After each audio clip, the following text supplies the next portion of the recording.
In plain language, what is the fight that you're having inside the IETF right now? Well, right now, NSA, they have this long-running program where they're weakening cryptography. So what they do, this is called the SIGINT Enabling Project. And this is a project where it was secret for many years, although people could see examples of it and say, wait a minute, this must be this huge NSA program. Finally, in 2013, the Snowden documents included the budget document, which was explaining what the SIGINT Enabling Project was doing. $250 million a year for sabotaging everybody's security. And this said, like the top line in this SIGINT Enabling Project budget request was explaining that this project is covertly influencing or overtly leveraging commercial cryptography to make it exploitable by, well, NSA, while at the same time, the consumer and other adversaries, well, from NSA's perspective, they're attackers. So the consumer and other adversaries think that the security is intact. And so they're trying to sabotage cryptography in a way that people keep using it, thinking that it's safe. And at the same time, it's not actually safe. It's something that NSA is able to break. They make some sort of changes to it so that they're able to break it. And then there were a bunch of specific budget items in this, including, for example, sabotaging cryptographic standards.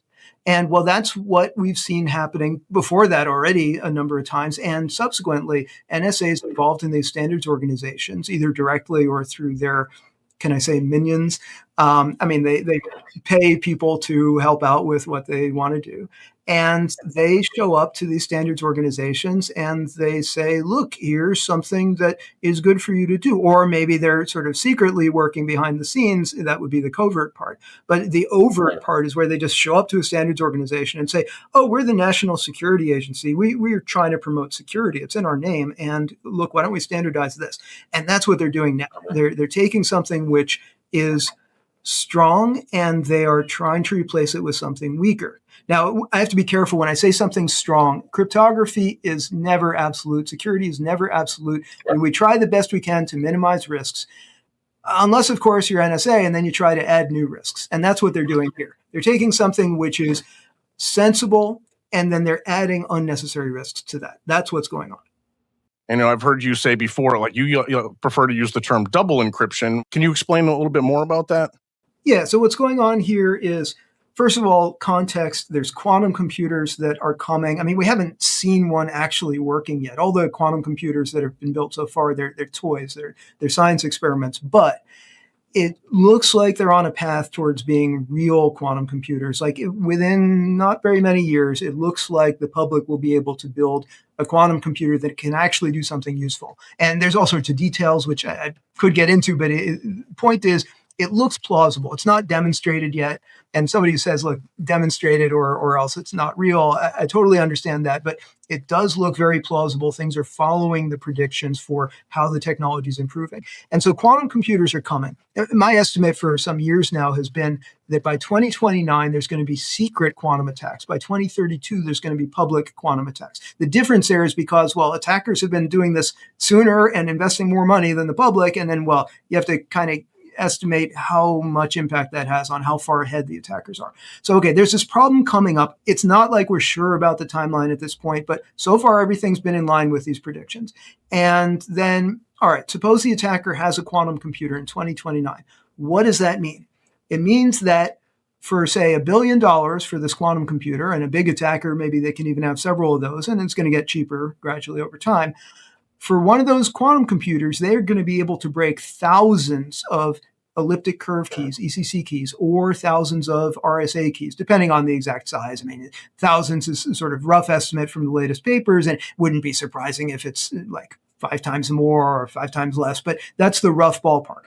And so they're going to go after whatever their highest value targets are, whatever they're most interested in breaking. They're going to take those keys and apply their quantum computers to that, starting in, say, 2029. Maybe 2028, maybe 2030, but whatever the timeline is, we've got a problem coming up, almost certainly. Again, hopefully the quantum computing project just totally fails. I would love to see it fail because all of the benefits that people talk about of quantum computers improving our computations, right? No. The real effect of quantum computers is they're going to break all sorts of keys that we're relying on for security. Everything else is just this cover story to have investment in quantum computing.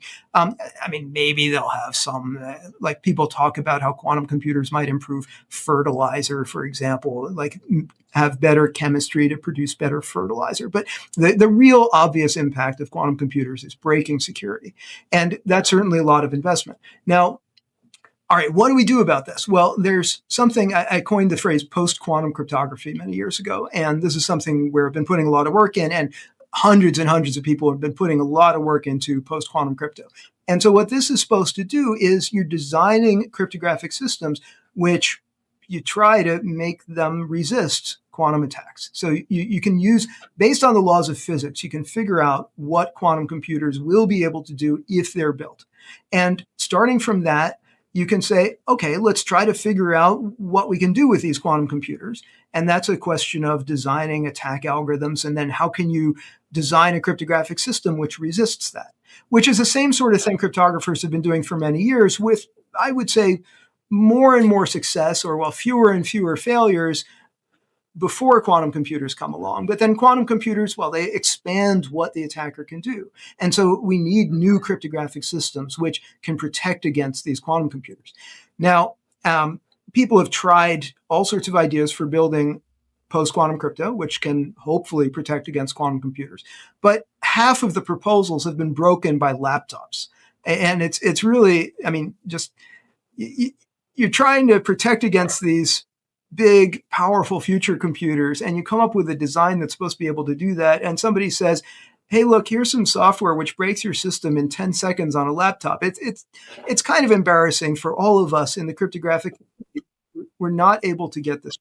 There's various proposals. There are some proposals that have held up for a few years, and there's ones that I like just because they've held up for more years. But there's a lot of newer proposals where they're supposed to be more efficient than the older proposals, et cetera. And okay, so there's these ideas for post-quantum crypto, which has survived at least a few years of scrutiny. And then, let's try encrypting everything with that and signing everything with that.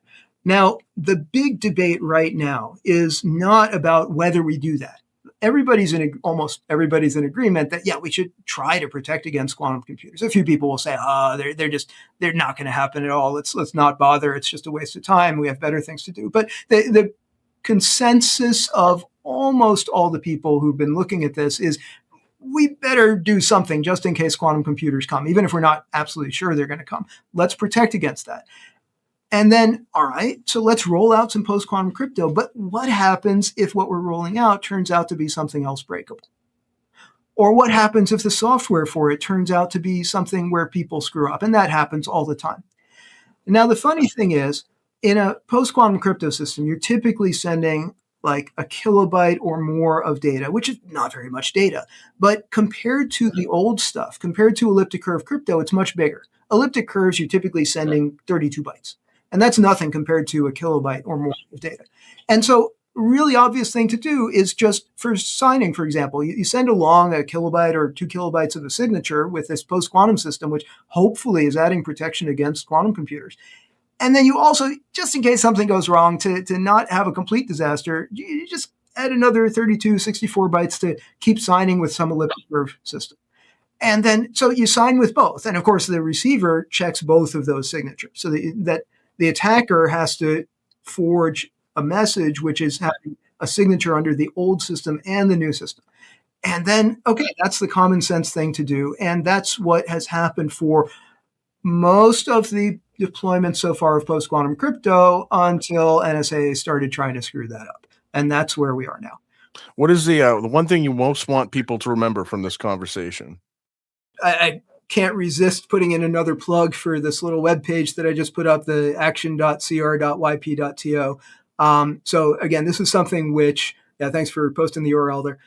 This is something which it really, look, the last vote on this, NSA lost. They had a minority, not by much, but they had a minority. And now they're pulling out more people to vote for their document. But, there's two sides to this, and I feel like the majority is against what, majority of people out there are against what NSA is doing. Majority of people do not want surveillance, do not want security weakened.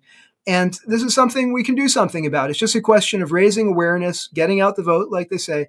And if NSA is going to pack the vote with more people, then come on, let's get representatives of the general public who care about protecting the public doing something to put a stop to this. Absolutely. Everybody check out that website. Like, this is the call to action. This is when we need your help. Everybody got to go check that out, find out how to get involved, because if we don't make it known right now that we want to be protected, then we're going to lose the fight, because NSA's got billions of dollars to pay people to go there. So we don't have billions of dollars to pay for you, but we do have a better future for you if you do go vote. So let's all do that. And that's one thing that we try to harp on this show all the time, right? We try to say one person can make a difference. We try to fight against that mindset of, oh, I'm just one person. What does my vote count? I don't need to go to my local city council meeting or whatever. But no, and DJB is a perfect example here that one person can make a huge difference, just like all of our other guests on this show. And that's really something that people need to know. There's over 70 people watching this right now. If every single person watching this right now joined the IETF list and made it known that they're in favor of the double encryption, what would that do? If 70 people are showing up on that mailing list and saying, look, the proposal to use solo post-quantum crypto, we do not support that, then that's something which will make it very, very difficult for the people in charge to claim that there's consensus. And again, standards organizations are not supposed to be just majority vote, like whatever the majority of voters wants is going to be, that's enough to standardize something. It's supposed to be consensus. IETF labels their documents as consensus of the IETF community. And they say that everybody can participate. And again, we've had like this NSA employee showing up for the first time ever on the TLS working group mailing list just to cast a positive vote for solo post-quantum crypto, which NSA is also paying for other people to vote for. It's not just them allowed to do this. It's something where if we get a bunch more people showing up and saying, let's all say, we don't like this. We don't like surveillance. We don't like weakening of security. And more to the point, we don't want this weakened document, then that's something which will force even a corrupt chair, even a lifelong NSA employee or a current defense contractor employee who's running the show, it will force them to say, oof, I don't think I can declare this to be consensus or even rough consensus, whatever that means.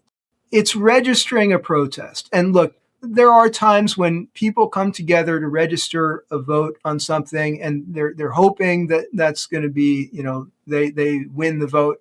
And sometimes it doesn't always happen. Sometimes you end up in the minority.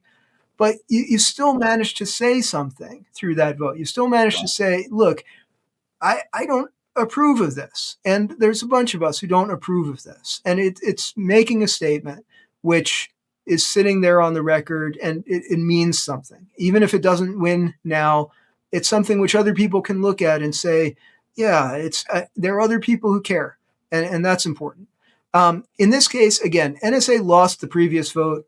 They're calling up a bunch of people to get out the vote on their side. So I think that as the public, we can call a bunch of people to get out the vote on the side of the public interest. And that's what should happen now. And I'm optimistic that this is going to carry the day. And we'll see what happens. In any case, I've just today filed my own opposition statement, which was longer than just one line. Some other people have filed statements just one line.